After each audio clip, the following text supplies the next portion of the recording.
Jah, do you sing? Do you want to do a duet with me? Not professionally, but we can do a duet. Welcome back to another episode of Pause. We are here with our next guest, multi-hyphenate creative rapper, host of the Busy Boys podcast, and honestly has been hustling for, I peeped, like 12 years, was like the first song on SoundCloud. Let's give it up for Jah X.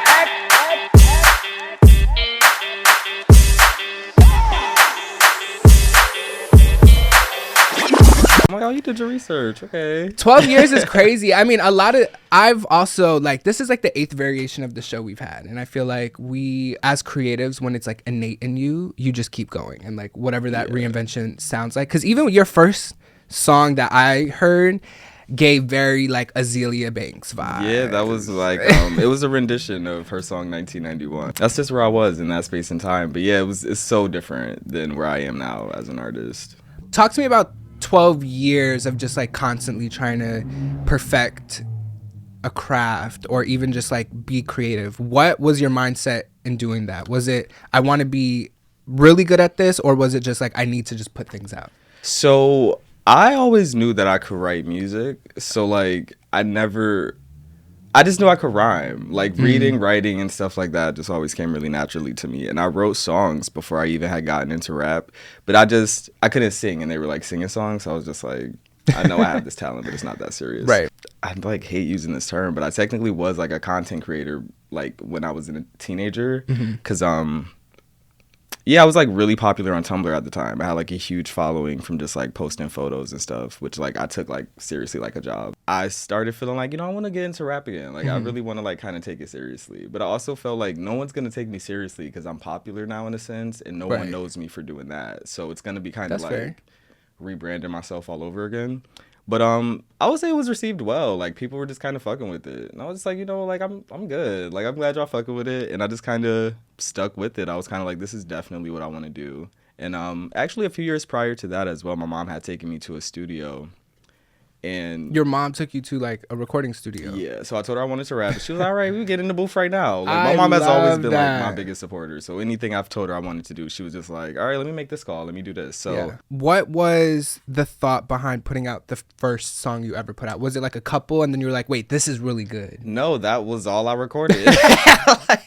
I was close friends with this kid named Ty. Like I was doing photography and stuff in my hometown too. So I had like did a photo shoot for him, and then he was like, I know you like rapping, like let's do this song. So once I did that, like other stuff started coming more naturally because I started just connecting with other musicians in the city.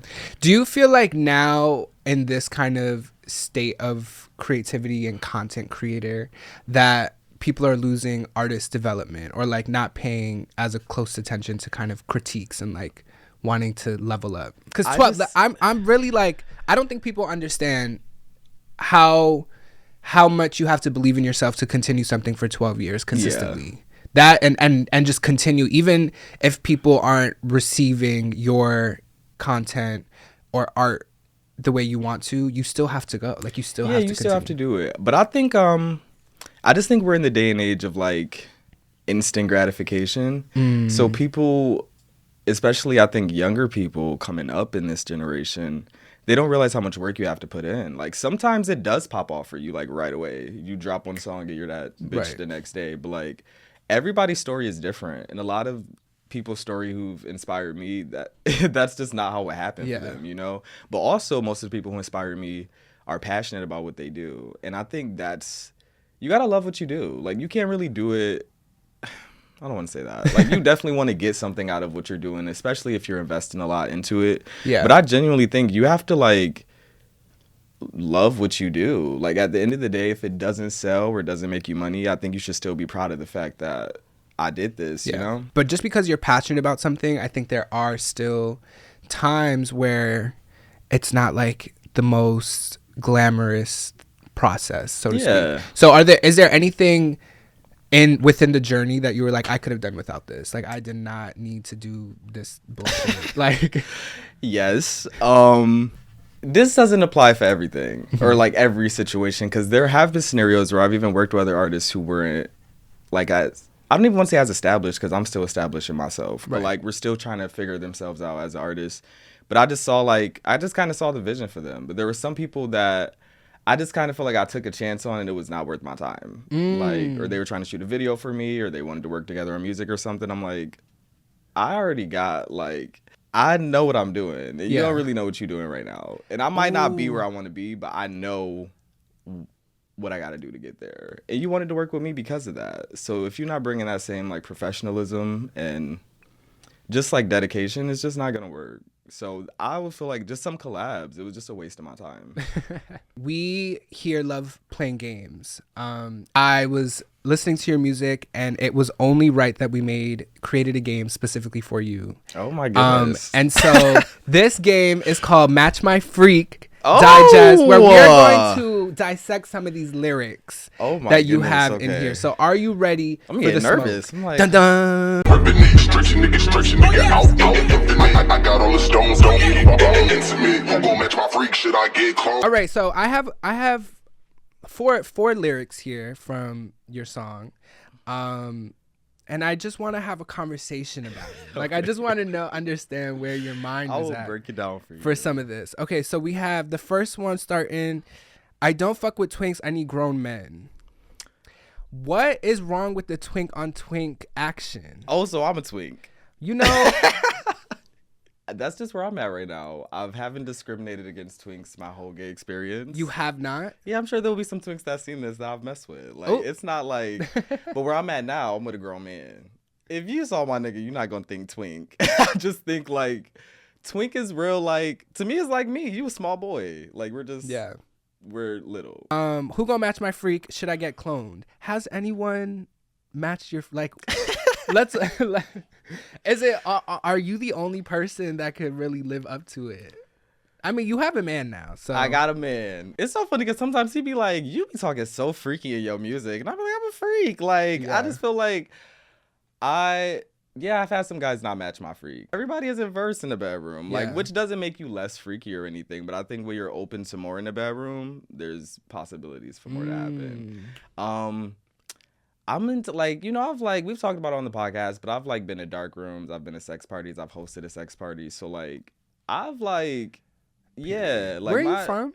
I'm from Rochester, New York. What's, like, has there ever been a moment where somebody was, like, scared and left? Like, you were really trying to take it there and they were like, whoa. I feel like my experiences with dark rooms and, like, sex parties and things like that it's always been very consensual. Like, it's always just a matter of, like, I'm good. I love that. All right, next question. He claiming that he been straight. I have a problem with DL men. Oh, okay. So this resonated with me. The whole, like, that whole scenario. We're leaving. We're in therapy. We're in all the things. We're leaving them behind. I don't want to do that anymore. I used to rap about girls. Was that fun? Did that feel authentic at the time? It never felt authentic. But I dated girls and everything. But I always knew I was gay. So it was just, no, it didn't feel authentic. But I was always a good rapper. So it was like, I felt like my raps were so good, but I was just not relatable because I gave gay. But I've definitely dated DL guys. And like, dated? Like, for real? Okay. No. Controversial. My current boyfriend is actually my first boyfriend. But I've dated, like... the DL niggas don't even count as people I've dated, but I've, like, messed with some DL niggas, but they were never serious relationships. All right, last question. I'm not pulling up alone. There's two of us. So we just talked about, we just talked a little bit about your experiences with sex parties and dark rooms. Do you like when there's a group? Yeah,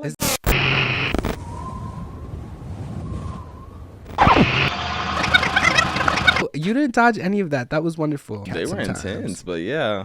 Those were your lyrics. Right. How am I dodge it? Right. I do want to talk a little bit about your podcast. Were you guys friends before the show? Yes, but not for a long time. We went on a friend trip, which was supposed to be 5 people, and one person ended up flaking. And I didn't know 2 of the hosts at all, but me and one of them were best friends already.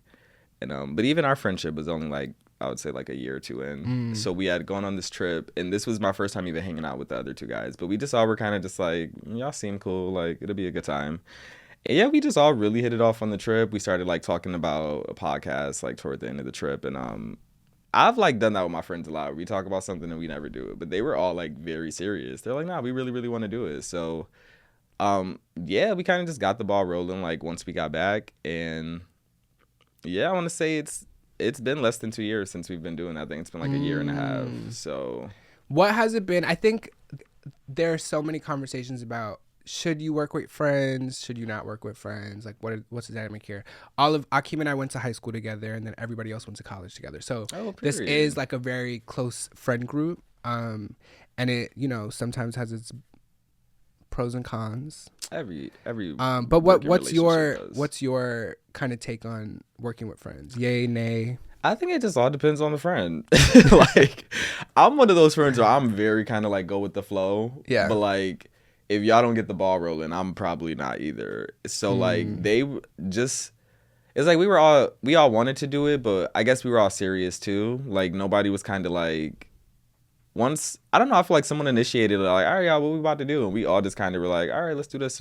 So I think it depends on the friends. Like there are definitely some friends of mine I would never work with. Like love them to death, but professionally, I don't think we would like mesh well. Yeah. But I think kind of by chance, because we didn't even know each other all that well, that it just worked for us. And we're right, just like, vacation, like straight off the vacation. Yeah, we were like, we about to get this shit by the end of that year. Like we went on vacation toward the end of summer. By December, the podcast was like getting ready to launch in January. What's like the business behind that though? Like, are you guys all kind of like, we all put in money for the studio time? We all like, we like make some money from like YouTube and hosting and stuff, but yeah, like if it comes down to like we don't have the money in the Busy Boys account, then we're just gonna we all just split it. That's like the only way to work. We're not gonna put all the finances on one person. So. What is the trajectory or goal? Like, where do you want the pod to go? We want to have a daytime Emmy. That's like our period like, long-term goal. So yeah, we want to get like a deal with Hulu or Netflix eventually. We want to have a television program, but it'll kind of just be like The View or like a daytime show kind of thing. Yeah.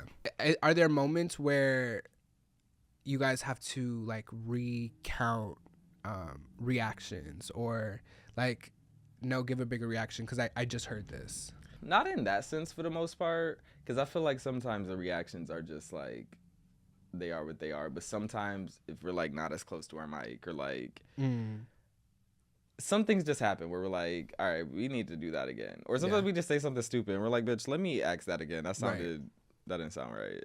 So what is next for your music? Where are we going? What's the vibe? What's in the pipeline? Yeah, so it's funny that we just talked about Match My Freak. That was my last single. And the new music I have coming out is so different. And I guess that kind of fits the vibe of what I've been putting out this year. My last project, Matt Feels 3.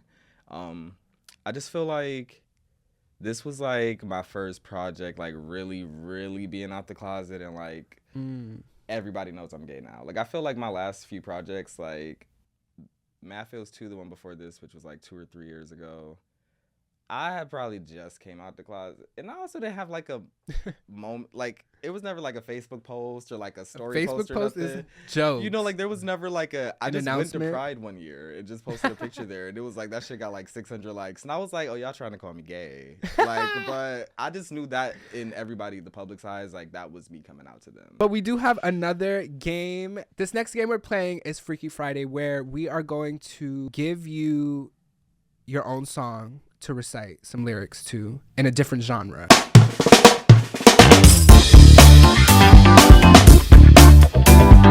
Oh. This is like the genre I'm most unfamiliar with. This is my song, Let's Kick It. I have to do this in gospel. I need to like warm up. Where's my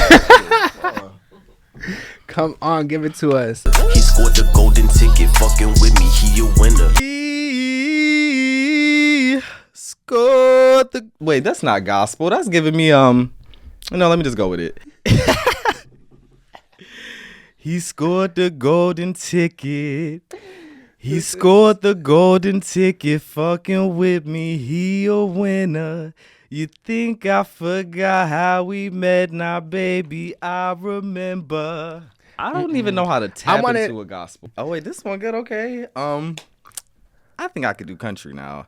This is my song, Drowning. He ain't ready for a man, but he ready for the benefits. He ain't ready for a man, but he's ready for the benefits. He ain't got a plan. When we ball, he be intimate. You did that shit. Let's Thank give you, it up. thank Country.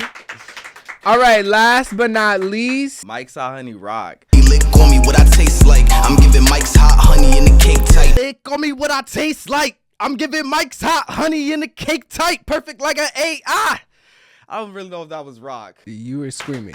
I'm putting bitches out of business today. Okay. Well, thank you so much for coming on thank you for today. having me. One thing that we love doing here before you go is from one creative to another. Do you have any advice for any of us moving forward? I feel like everyone tells y'all this, but like really don't give up. I feel like that's my advice. I've been like just trying to get it out the mud for a long time now, and I've like gotten some really great opportunities from it, and I'm still not where I want to be. I just think the more that people see it, like the more people of color that relate to you see it, like the bigger you're gonna become. Yeah. Relatability is everything. So that would be my advice. Just be you. Don't give up. Thank you. I'm giving Your myself audience a will hug. find you. Yes. Would you like to tell the people what they can look forward to? Yeah. So within the next few months, I will have a new EP dropping. This will be very chill and mellow. That's what I was talking about with the relationship songs. And yeah, it's like gonna be kind of me entering a new era. Like it's not like real different from the rest of my music, but I guess what I've been putting out lately is like a different direction. So I'm excited to see how people receive it. Well, let's give it up for Jah. One time for the one time. I'm at the age now, I do not care to be around the youngins. I just kept going. I did not give a fuck. And yeah, I'm in my 30s now. I don't care. Like, I'm still rocking. No, we need to build you up and then fuck you up real quick with something you didn't think you were going to hear.